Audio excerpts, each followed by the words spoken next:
Praise the lord. అందరికీ మరణాత. మనము నిన్నటి వరకు ఆదికాండము 39వ అధ్యాయం వరకు విని ఉన్నాము. ఈ దినమున ఆదికాండము 40వ అధ్యాయము నేర్చుకుందాము. అయితే ఈ 40వ అధ్యాయంలో ఇక ఐగుప్తు రాజు గారు ఉన్నారు కదండి, ఎవరు? ఫరో గారు. ఆ యొక్క ఫరో ఎడల ఇద్దరు తప్పు చేసినట్లు మనం ఇక్కడ చూడవచ్చు. ఎవరు వాళ్ళు?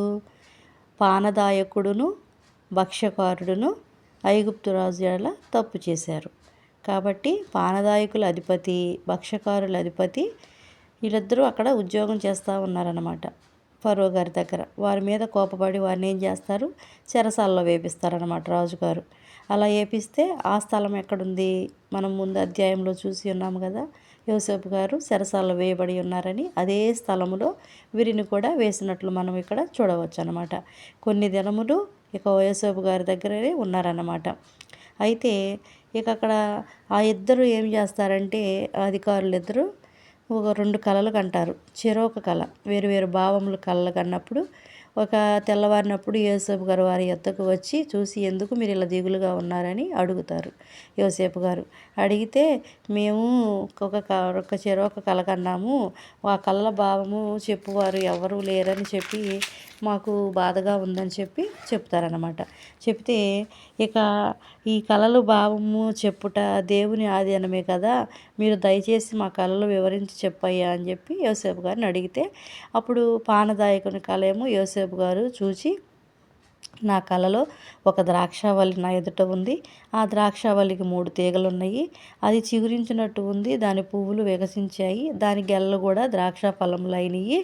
అయితే ఫరో గిన్నె నా చేతిలో ఉంది, ఆ ద్రాక్ష ఫలములు నేను పట్టుకొని ఫరో గిన్నెలో వాటిని పిండి ఆ గిన్నె ఫరో చేతికి చేతిని అని తన కళను అతనితో వివరించి చెప్పారనమాట యోసేపు గారు.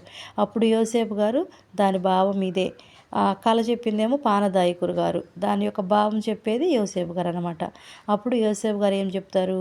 ఆ 3 తీగలు 3 దినములుగా, ఇంకా 3 దినములలోగా ఫరో నీ తలను పైకెత్తి నీ ఉద్యోగం నీకు మరలా ఇప్పిస్తాడు.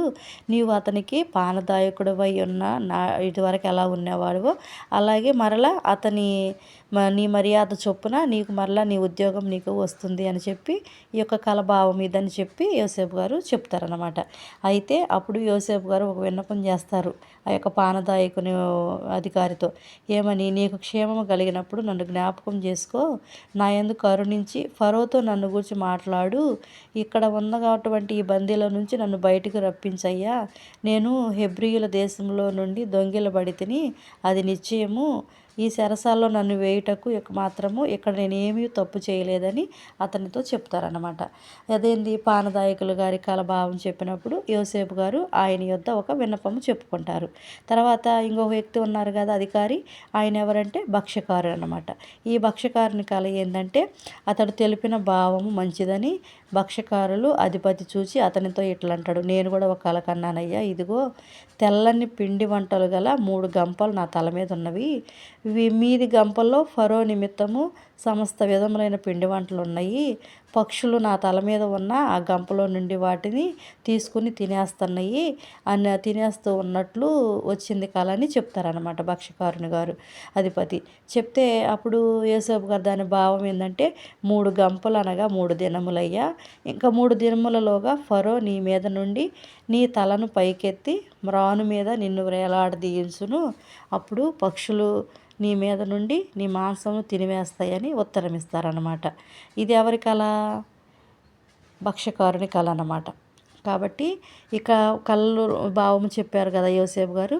ఇలా చెప్పిన తర్వాత 3వ దినమందు జరిగింది ఏంటంటే, ఆ దినము ఫరో జన్మదినం అనమాట. అంటే రాజుగారి యొక్క పుట్టినరోజు అనమాట. అప్పుడు సేవకులందరికీ గొప్ప విందు చేయించి వారి నడుమ ఏం చేస్తారు? పానదాయకుల అధిపతి తలను, భక్ష్యకారుల అధిపతి తలను పైకెత్తి పానదాయకుల అధిపతి ఉద్యోగమేమో మరలా అతనికి ఇచ్చేస్తారు. ఫరో చేతికేమో గిన్నె ఇచ్చేవాడిగా అతన్ని నిలబెడతాడు. మరియు యోసేపు వారికి తెలిపిన భావము చొప్పున భక్ష్యకారుల అధిపతిని వేలాడదీపిస్తాడు. అయితే పానదాయకుల అధిపతి ఏమో యోసేపును జ్ఞాపకం చేసుకోకుండా మర్చిపోతాడు. ఇప్పుడు వీరిద్దరి కలల భావం చెప్పినప్పుడు ఇద్దరి కలల నెరవేర్పు అనేది జరిగినట్లు మనము ఈ అధ్యాయంలో చూడవచ్చు అనమాట. కాబట్టి పానదాయకులు గారి కల వచ్చింది, నెరవేర్పేమో దేవుని చిత్తంగా మరలా ఆయన రాజుగారి యొద్ద ఉద్యోగము ఇప్పించినట్లు భావము నెరవేరింది. అలాగే భక్ష్యకారుని కళ ఏమో అతను వేలాడదీయించినట్లు, చనిపోయినట్లు, అతని మాంసమును పక్షులు తిన్నట్లు కూడా మన యోసేపు గారు చెప్పినట్లే జరిగిందనమాట.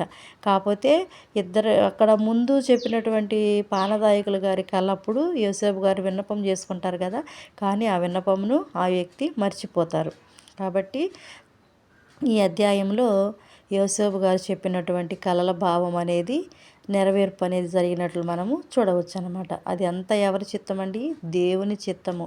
దేవుని జ్ఞానం లేనిదే ఏ పనైనను మనము చేయలేము.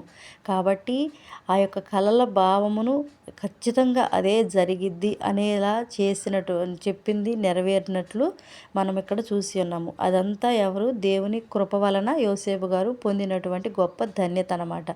కాబట్టి యోసేపు గారు మొదటి నుండి దేవునికి విధేయత కలిగిన వారై ఉన్నారు. ఆయన యందు భయభక్తులు కలిగి ఆయన మాటలు వాక్యానుసారం ఆయన చెప్పిన రీతిలోనే జీవించి ఉన్నారు. కాబట్టి దేవుని చిత్తానుసారంగా అందుకనే యోసేపు గారికి ఎంత ధన్యత ఇచ్చినట్లు మనం ఈ అధ్యాయంలో చూసుకున్నాం అన్నమాట. కాబట్టి మనము కూడా దేవుని యందు విశ్వాసముగా బలపడి భయభక్తులు కలిగి జీవించిన వారమైతే మన జీవితంలో కూడా మనకి ప్రభువారు మనకి ఏమి కావలసినను దేవుడు మనకు కూడా అనుగ్రహించును. కాబట్టి మన అవసరతలు అక్కరతలు పొందుకొని ఆత్మీయ జీవితంలో ఇంకా బలపడి ఆయన నిత్య రాజ్యమునకు వారసులమయ్యే కృప దేవుడు మనందరికీ దయచేయును గాక. ఆమేన్.